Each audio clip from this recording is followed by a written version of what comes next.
What's up, y'all? It's your girl Cornelia back with another episode of Black News, a podcast where we break down current events, hot topics, and local stories involving Black people. Now let's get into it.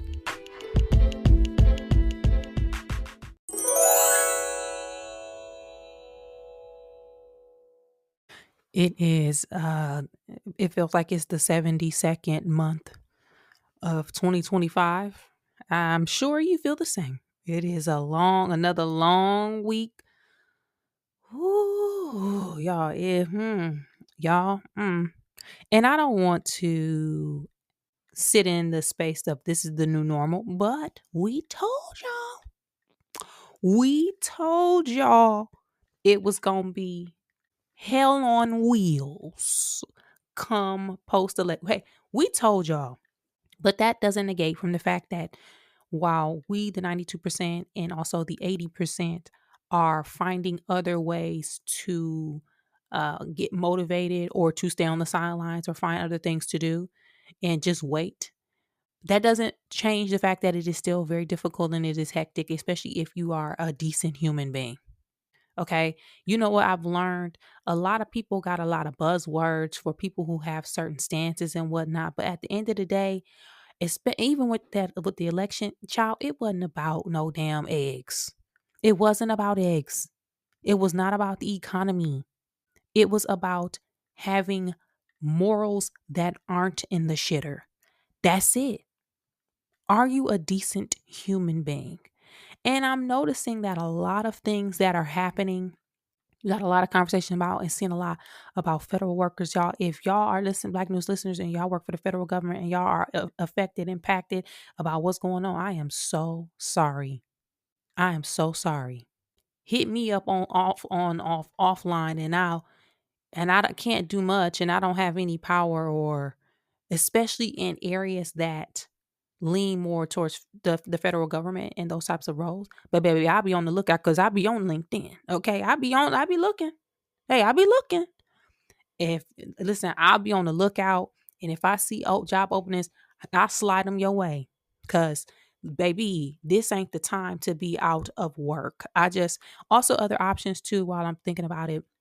There are platforms or sites that I don't know if it's still around, but it was similar to Fiverr. What was it called? Upwork. There are some platforms where you can do some consulting work or freelance work just to make a couple dollars. So, baby, whatever we got to do, we a community in this because people are impacted by the craziness. But I don't even know how I got to that point. But I was saying, even though we understood our assignment, it doesn't change the fact that we are all stressed and will be impacted. Every level, kids to the elderly, people with jobs to people without jobs, people on government assistance to people who ain't, homeowners, you name it, people who invest. Baby, it's mm, mm. Yeah, it's just a lot. It's a lot. And I know, and one thing that's been sitting on my spirit is I we all have a part to play, right? We all have roles and we all have duties. I've been sitting and trying to figure out what my role in all of this is. And shout out to Jane Fonda. Jane Fonda isn't a Black woman. And now this is Black News Podcast. Y'all know we talk about things involving Black people. But one person we can't deny who been always been down and up and for the people has been Jane Fonda. Somebody said it was calling her Jane uh DeQuisha Fonda. Child, you know they're gonna give you a last name, okay? I mean a middle name. But Jane Fonda accepted the humanitarian or the honorary SAG-AFTRA award this past weekend. Shout out to SAG, my union. And she made a speech. And within that speech, she was calling people to action and essentially calling folks out to say a lot of times people always sit on the sidelines and always wonder what you would have done during the civil rights movement or during Stonewall or all of these significant moments in history where people's rights are on the line and we're fighting for something. Everybody's trying to figure out, or everybody's low key. She didn't say this, but this is my positioning. People be romanticizing what they would do. If I was alive back there and I would have been, baby, you wouldn't have been, hey now. And so I've been sitting with myself for the past couple of weeks trying to figure out what is my role in this. Especially now that we ain't really protesting like that. And I'm gonna get into that in a topic later on, in a quick topic at the end of this podcast where I kind of talk about that. But I know a few weeks ago I said something to the effect that we need a newspaper or a newsletter for Black people. I want to do that. And I don't really know the best route. So in the meantime, I created a Substack that I'm still building out.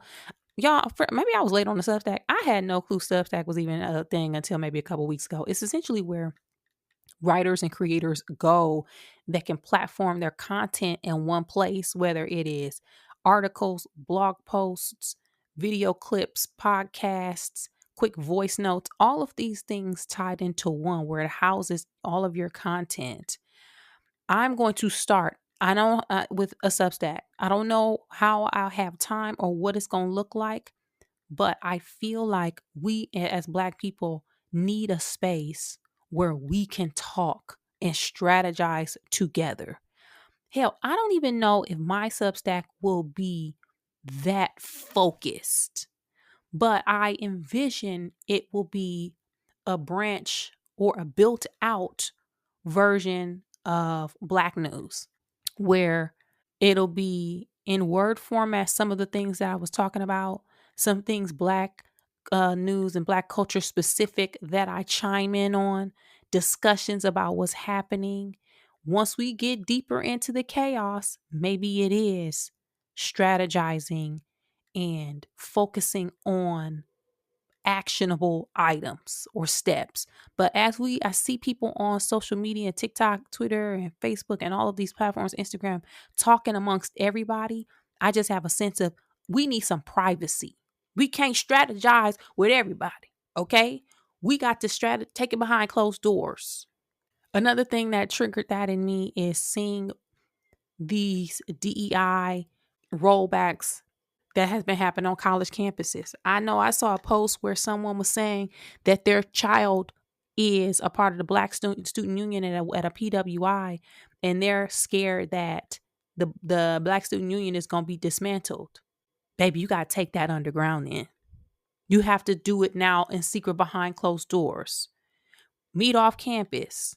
Take it offline. We got access to so much technology now.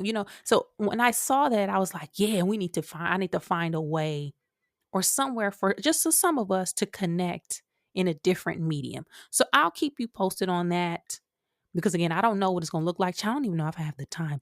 It's hard trying to do everything you want to do and also take care of yourself because I still got to try to get my cardio in. Baby, how am I supposed to do all this?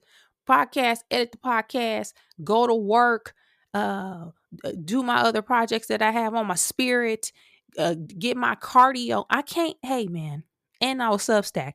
I don't know, but God put it on me and I got to explore it. Okay. God gave me something and I have to see what he talking about. So again, I'll keep y'all updated. But with that, I know that was a long kind of all over the place rant. But hey, that's where we are now, and that's how we starting the podcast. Okay, that's how we starting the podcast. And now let's actually get into some of the topics. You want to talk about anything I just mentioned? Y'all know where to find me. I'm at Cornelia on social media.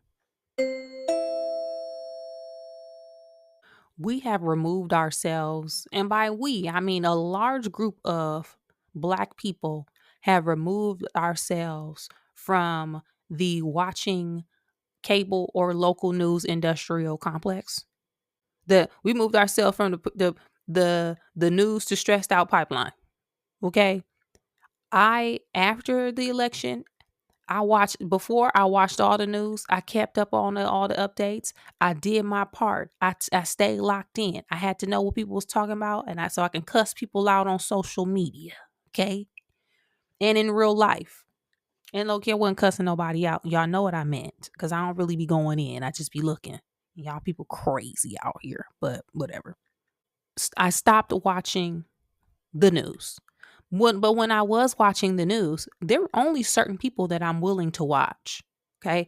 I can't watch Abby on CNN in real time. I can only catch the clips because she be having some panelists on there that's wilder than a mug. I just can't do it.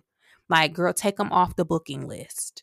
But I was able to watch some of the MSNBC hosts. They were some of the last people that I was able to watch. I also used to watch Don Lemon. Y'all remember Don when he started drinking in New Orleans for New Year's Eve? He started making that turn. He got cool. But then when they got rid of Don, I be checking out what Don got to say on his own platforms. He on YouTube, he's on TikTok. Listen, Don got a good thing going. He funny and he be cussing. But one of the last people that I was able to watch, even if I wasn't tuned in, I kept abreast on what she was doing, was Joy Reid. And this past week, and yesterday specifically, which is Monday, and I'm recording this on Tuesday. Monday was her final day on her evening show on MSNBC because they canceled it, along with a few other people of color, not black, but they are people of color from the network.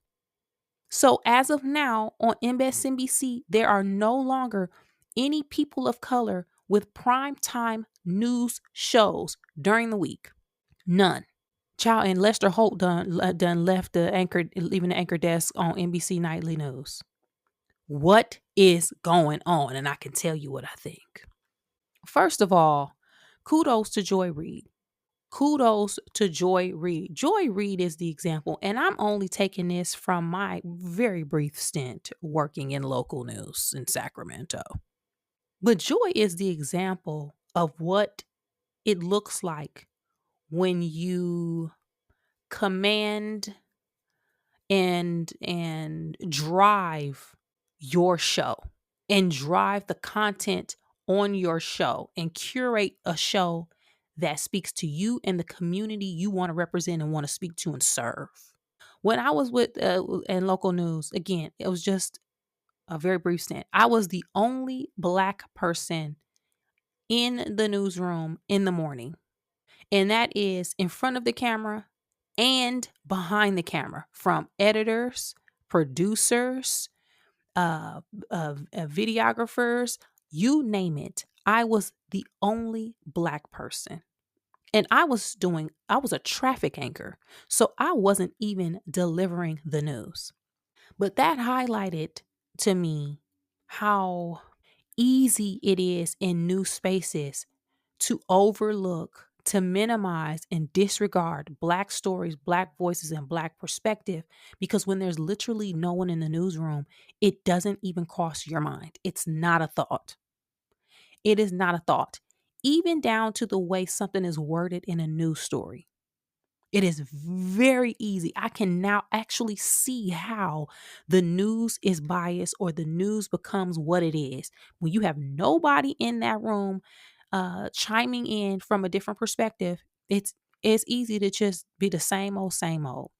And even when you are in that position, being the only Black person or one of a few, imagine how challenging and how difficult it is to always feel like you have to go to bat for your people or your types of stories that you know will relate to people like you. And you going up against people who have worked in news for 20, 30, 40 years, or people who have the power to either keep you in your job or to fire you. It is very challenging in news. So when you have someone like Joy Reid, who is extremely educated, who is very connected, who is a wonderful author, who can connect the dots, good at data, all of these things, to be in that position and to sit in her position as being tasked with kind of one of our, she's a news bearer, if you will, and to curate that show the way she did, nothing but respect. Y'all have no idea the type of chatter that be coming down from the top whenever you want to do anything. You want to guest, you want to have a guest on that people don't approve of. You want to have a story that people feel like is touchy. You want to even down to what you say and put into the teleprompter. Y'all, and I'm just speaking from the local level. I can only imagine what Joy Reid had to go through to get that show and to be able to produce and curate the show the way she has. Kudos to Joy Reid and to all of the other Black women on other networks who have had shows and have gotten canceled, i.e., especially Tiffany Cross. What I think is happening, it could be two things. One, network could be getting and buckling under that pressure of an administration that is now in the process of censoring the news and journalists, because whether we want to accept it or not, and whether we know how to do something about it or not, it's happening. I'm wondering why, if that's why Lester Holt backed out and just walked away before he felt like he was getting pushed out or challenged out. We might get to the point in this country where people go to jail for talking against the administration. Think it's a game. Like, I'm trying to, hey man.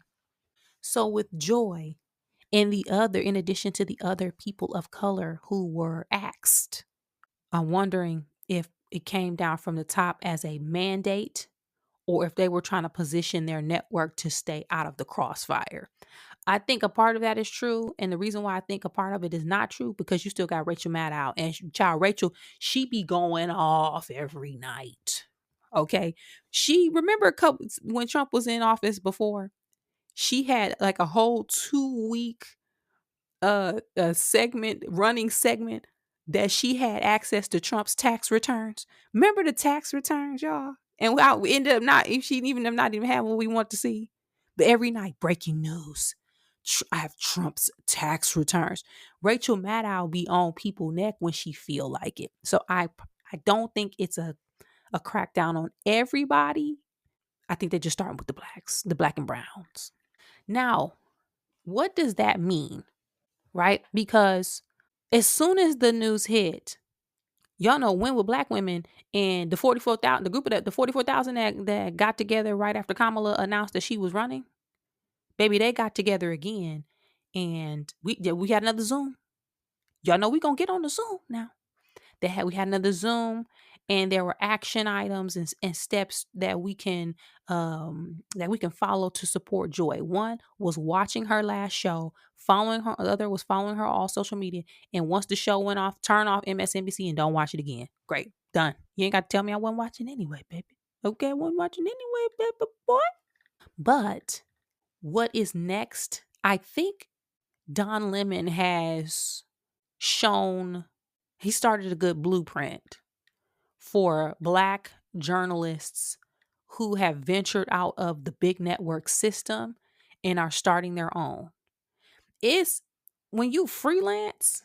Now, luckily, Joy probably had a good management team, right? She probably got a good team who can find her opportunities and piece it together herself. But it's one thing to go from getting that check, that biweekly check, to now having to find the money your damn self. But I think Joy is in a great position because she already mentioned that she is now on Substack as well. Remember, I just talked about Substack. I'm going to do the free option, but Joy will be her best. She would be best served if she does free and a subscription on Substack. You can have a subscription service where people pay a certain amount and they get access to elevated content, right? Joy is a wonderful author. She can put behind them paywalls. She can put them big articles, everything worth like some real meat. She can charge for that. And she gonna get tens of thousands of subscribers. But she can also make money off of YouTube and ads. Now, ads ain't adding the way they was, but YouTube's still kicking out a little money. It ain't like it was back in the day, but it's a little money in there. She can also podcast. Now, listen, they not giving out podcast deals like they used to, but there's still a little bit of money in that. She can do speaking gigs. She can sign with an agency and they can put her on the speaker circuit, especially in times like this where voices of black women are going to be the premier outspoken figures in what's happening. Baby, she can clean up on that speaker circuit. Child, please. So I think she'll be fine. And I think, again, she's in a good position to be able to figure those things out. It's just very hard when you go from knowing you got that paycheck hitting every other Thursday to now being like, okay, I got to do all of these things. Even though she was, because her book, Merrily and Megger, came out New York Times bestseller. So hey, I ain't really worried. I'm just I'm gonna be tuning in. Same way I be tuning in what Don got talking about. Y'all, like I said, Don be cussing now, okay? He told Megan Kelly to F off the other day. Like, he is completely unhinged, not mad. So with that, I can't even say or ask the question, do we think other firings or resignations will be happening? Because if we keep it in the buck, ain't that many more black people left in news, cable, and local voices who are prominent. It's black people in local, but not on a large scale. So do I think this will happen to other people? I'll be shocked because they not as vocal as Joy. If it happens, will I be shocked? No.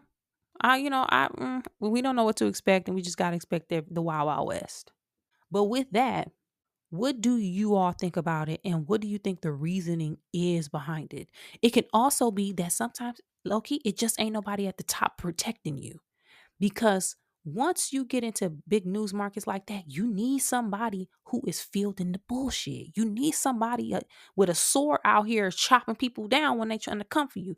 She may not have nobody protecting her. Who knows? But what do you think? You can find me at Cornelia on social media with your thoughts. This past weekend was one of my favorite award shows, the NAACP Image Awards. I said this before. I'm saying, y'all, I want me an Image Award. Okay, give me the blackest award around. Give me all of it. Soul Train, Stellar. I don't even do nothing to get to Stellar, but y'all, I want the blackest award. And so I love NAACP awards, especially because that used to be the award show for black entertainers. That and BET Awards. If you watch some old NAACP award clips on YouTube, baby, it was elite black Hollywood. And I feel like we getting back to that. Okay. But with that, our girl, Madam Vice President Kamala Harris, received an award. Popped out with the satin black suit on, baby. Auntie gonna come with the suit. Okay. Collar, blouse up to the neck. Okay. Looking fabulous as always. And, just it. I don't know how people felt. I can't imagine, y'all, when I see people that I admire, I get starstruck. So I can't imagine actually seeing her in person because, child, I'll be a bumbling fool.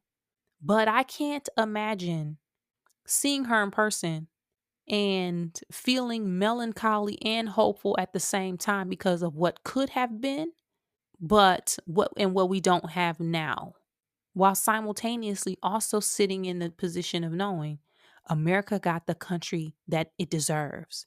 I honestly believe that.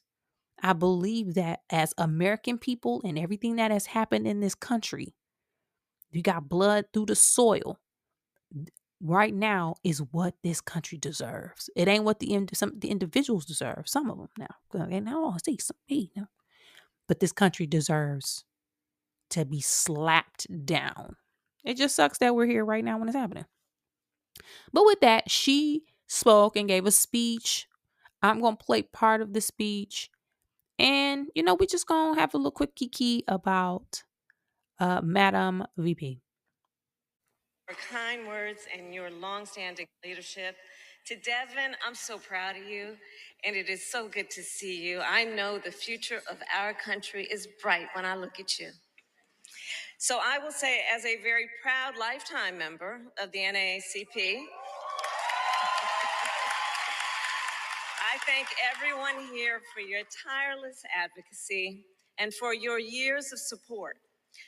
To receive this award has very special meaning for me. As everyone here may know, I grew up inspired by the work of the NAACP, inspired by all those who took up the fight for justice, for equality, and for opportunity. Their example is part of the reason I chose a life of public service. seeking to always live by the words of a distinguished NAACP founder, W.E.B. Du Bois, when he said, "It is today that our best work can be done, and not some future day or future year." And this sense of urgency is what we must have today, knowing, as the saying goes, eternal vigilance is the price of liberty. The price of liberty. To stay alert, to seek the truth, and to actively participate in the fight for America's future. This organization came into being at a moment when our country struggled with greed, bitterness, and hatred. And those who forged the NAACP, those who carried its legacy forward, had no illusions about the forces they were up against. No illusions about how stony the road would be. But some look at this moment and rightly feel the weight of history.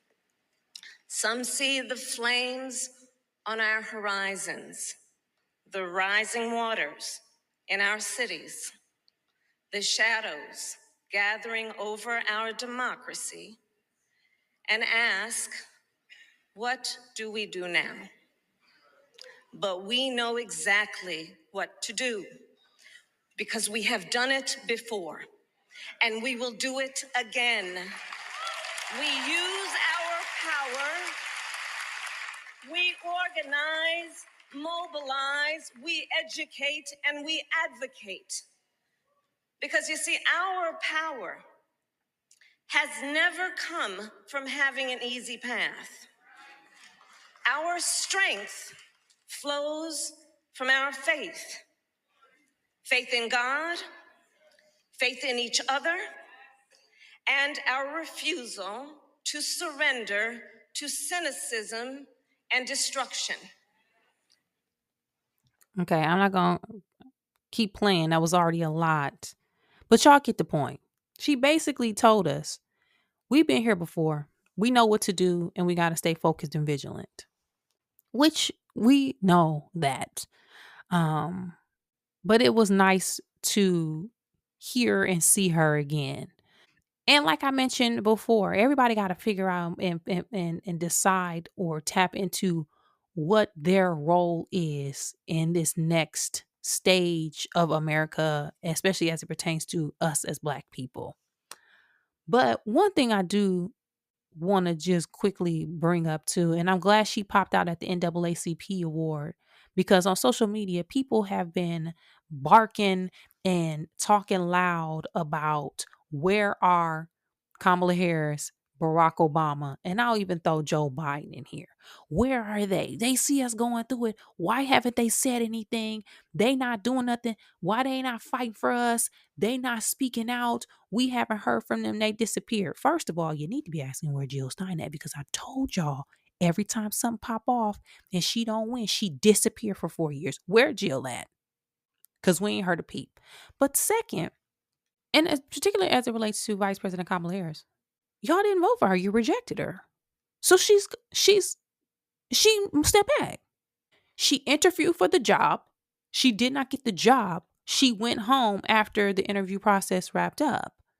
If you interview for a job and had multiple rounds of interviews and the recruiter called you and said, you know what, we're going to go in a different direction, thanks so much, you wouldn't show up at the office building next week after you got rejected and say, hey guys, I just want to say that if I would have got the job, I would be doing this and we shouldn't be doing that. You wouldn't show up there because you got rejected.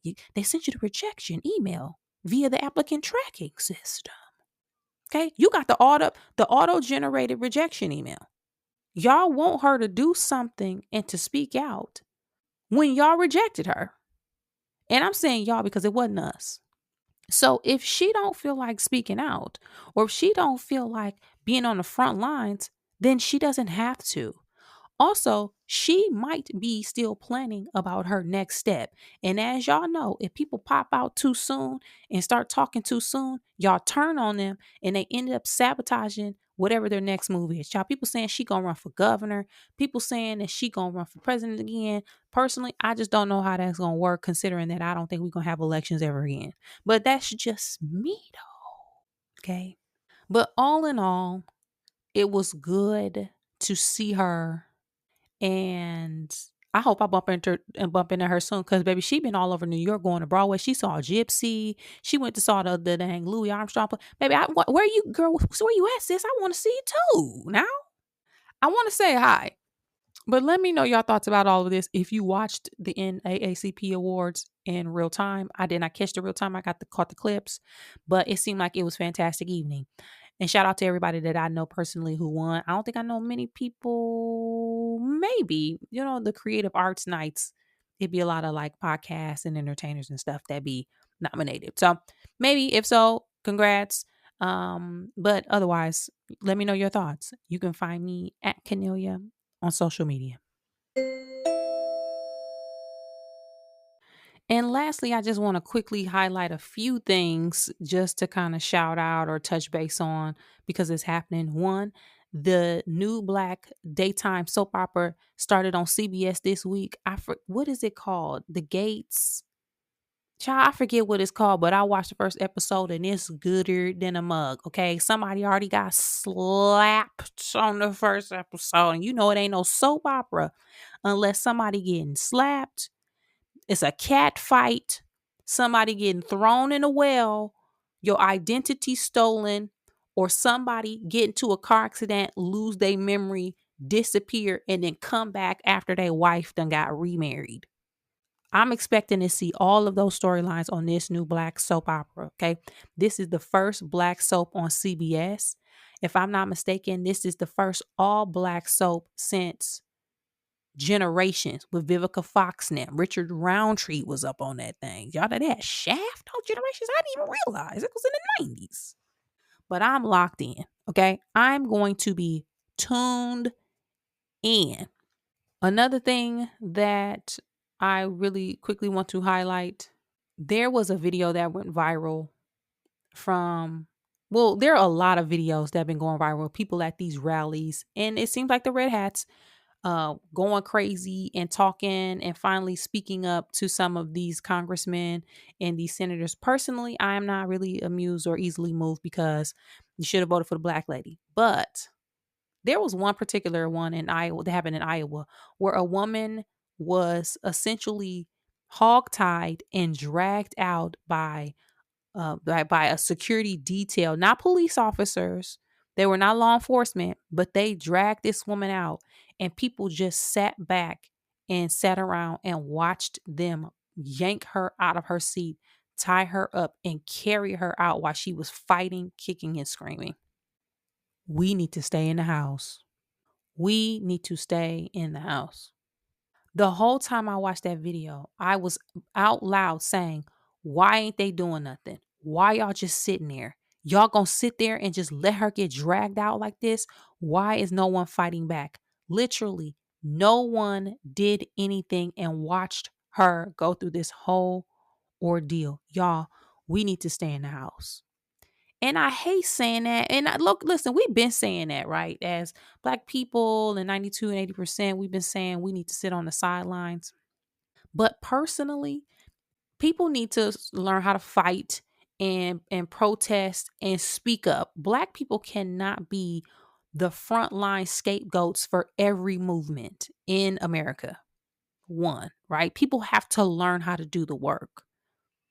But two, if y'all notice and watching all of these protests, and even with that, there wasn't no guns, ain't no police at the protest, ain't no military presence, they don't have no tanks, ain't no riot gear, there's nobody with tear gas, no nothing. Why? Because we're not there.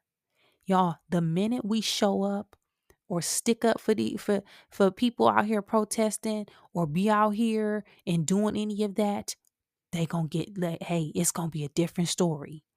I do not anticipate it being an easy journey once we take to protesting. So, from my perspective, we need to stay in as long as we can until we're forced to really join protests and whatnot at this stage. Again, I don't know if it's just me thinking that, but I have noticed that I haven't seen an ounce of police presence at any of these rallies, and that's just really baffling to me. Because every time that I have protested for something that I believed in and a cause that affects Black people, it be the cops out there. So let me know your thoughts about it though. About either that or the daytime soap that's on CBS. Because again, I'm watching it again tonight because I saw the preview and old girl ruined her ex-husband's office. You know, I got to be tapped in. Okay. But either way, let me know your thoughts about all of that. You can find me at Cornelia on social media.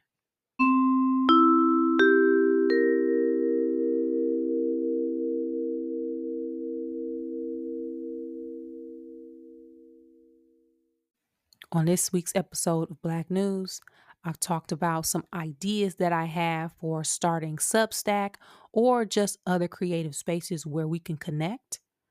Also talked about Joy Reid being fired from her MSNBC nightly news position, and also Lester Holt leaving his anchor desk.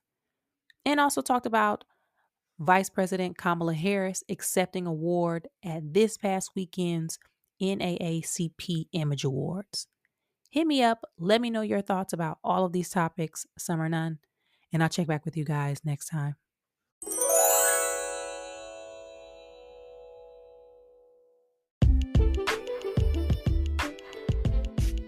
That's it for this week's episode of Black News, y'all. Thanks again for supporting the podcast by sharing, liking, subscribing, and rating 5 stars on your favorite podcast app. To find more information about me, you can check me out at Cornelia on social media, as well as on my website, which is cornelia.com. And as always, thanks for supporting, and I'll be back next week with new topics and a new episode.